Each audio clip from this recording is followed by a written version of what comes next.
講粗粗啊，點樣粗調呢一個 PID 啊？其實 PID 咧其實就唔係好複雜嘅，咁我哋要理論嘅呢個步驟就得㗎啦。咁步驟咧係得幾個嘅啫。嗱，首先咧就要定義個機種啦。如果呢個係一個牙籤機係貨遠航咧，根本就唔係花式機咧，跟住我哋就唔會注重喺呢一個總程數嗰度咧去做加大嘅，大概加到1.1至1.15度啦，就已經好盡㗎啦。咁但係未必係滿足到你嘅條曲線要求嘅。我哋主要咧係要拉直條線嘅啫。因為始終呢啲牙籤機咧，佢好多共振呢啲，因為佢啲碳板咧都會扭嘅。你就算手扳佢咧，佢都係會咁樣扭嘅。因為啲牙籤機就咁樣。如果你一做花式，根本就唔可能嘅，係啦。你揀嚟都得嘅，乜都可以嘅，但係一定唔會一個好嘅手感咯。你諗下，你掹佢個電機咧，佢個碳纖咧已經係扭曲㗎。咁所以呢個只係放一個輕鬆遠航、怕山怕水嘅機嚟嘅。咁我哋要滿足兩條直線咧係有啲困難嘅。有時你校到呢個好準啦，但係呢個又凸起咗。你校咗呢度好靚啊，呢個又凹咗落去。咁呢條係咩嚟嘅？即係部機到底喺條曲線裏面，即係話你做任何動作裏面，到底聽唔聽話，標唔標準，係啦，直唔直條線，直唔直，啱唔啱就唔好理佢，總之直唔直。然之後睇下條數貼唔貼近1啦，係啦，咁延遲睇下會唔會啦。咁因為佢呢一個咧係會延遲，但係呢度咧做到最少延遲，係啦，大概係14毫秒內啦。其實就係18、17內咧係好接受嘅。好啦，咁點校嘅咧？其實我哋咧要針對幾樣嘢嘅，針對幾樣嘢嘅就係呢個跟蹤響應咧就係PIFF 啦，即係其實可以落少少嘅，可以唔落嘅，唔會摩打太熱咧可以落嘅，即係佢喺一個飄行滾嘅時候咧跟唔跟係啦，飄唔飄你都可以落少少，令佢定啲。咁點咧？就譬如話你突然要做翻滾嘅時候咧，佢到底會唔會回彈啦，定係會過龍咧？有譬如翻滾，咁你已經打咗杆係咁多噶啦，即係你以你技術嚟講咧，你一咁打咧就應該係停喺呢個位嘅，但係佢唔係喎，少少回彈，即係佢有回彈啦。咁可能咧就要落少少，或者減少少都係唔定嘅。好啦，跟住咧我哋要校呢個所有嘅數之前必須要將呢個 FF 咧關閉咗佢，唔係咧佢會影響所有數嘅。佢一定會影響咗所有數嘅。好啦，跟住呢個係呢個係阻尼啦，即係佢嘅D 啦。咁D 可以減可以加，係啦，都係因人而異嘅。咁我通常咧就會去到呢一個4度嘅啫，3.5至4度啦。咁因為始終呢一部咧係一個牙籤機，所以咧個 D 咧係唔會俾太多佢，唔係咧個摩打都會好興嘅。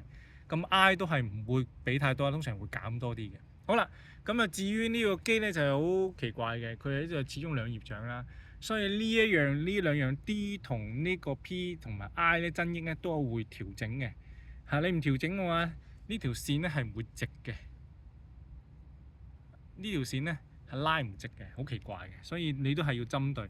有啲人咧就覺得咧喺呢一度夾喺呢度加咧，夾呢度加咧係得嘅，不過你加完之後好多嘢都已經係俾你推高晒啦。因為呢個總程數一推咧，所有嘢都會增加嘅，咁所以手感上都未必係滿足到你嘅，係啦，一定平穩，因為呢個係飛機咧係平穩、輕鬆平穩嘅機，所以一定要跟手，係啦，好溫柔嘅，好柔和嘅，唔係暴力嗰種。好啦，跟住就教完呢一樣嘢咧，我哋就着手處理下個 PID 濾波咯。咁你見 PID 濾波都好 common 啦，就係可能低100、600，跟住因子 Q 咁就450或者480啦。咁本身預設係500嘅。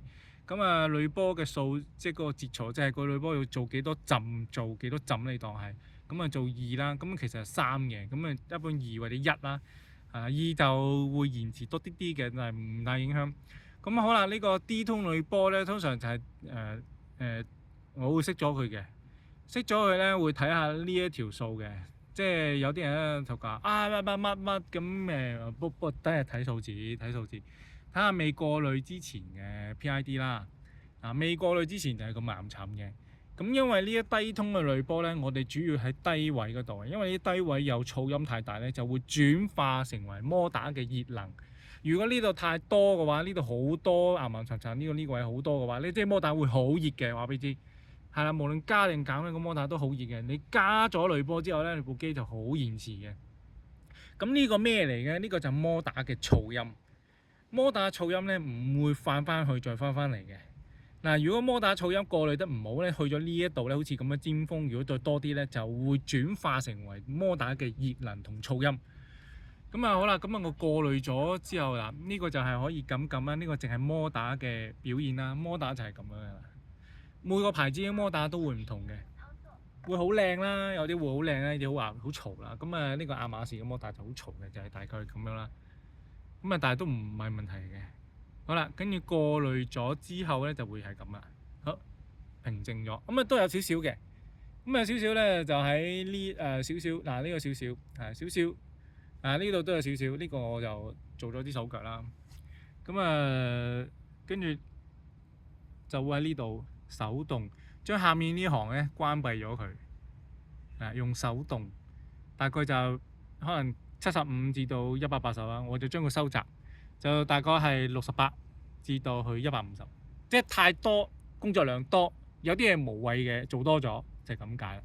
咁啊盡量收窄，收窄咗之後咧，你個噪音咧就會相對地係你控制嘅範圍。咁當然你炒過啊廢咗掌，因為我用嘅新掌啦，因為冇啲用過嘅半殘嘅掌啦，其實最好就要半殘嘅掌先至會讀到最多嘅噪音去進行減。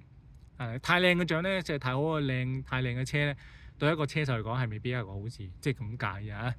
好啦，咁大致上就咁調完之後咧，成架機咧就係一個好聽話嘅機。咁啊，最記得最重要咧就係要指定嗰度啦 ，back up 你嘅所有嘅 setting。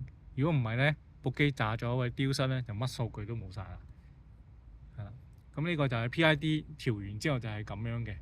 咁啊呢個我試嘅啫，呢個唔會去到咁樣嘅，一定唔會去到咁樣，大概係4度啦。就係咁。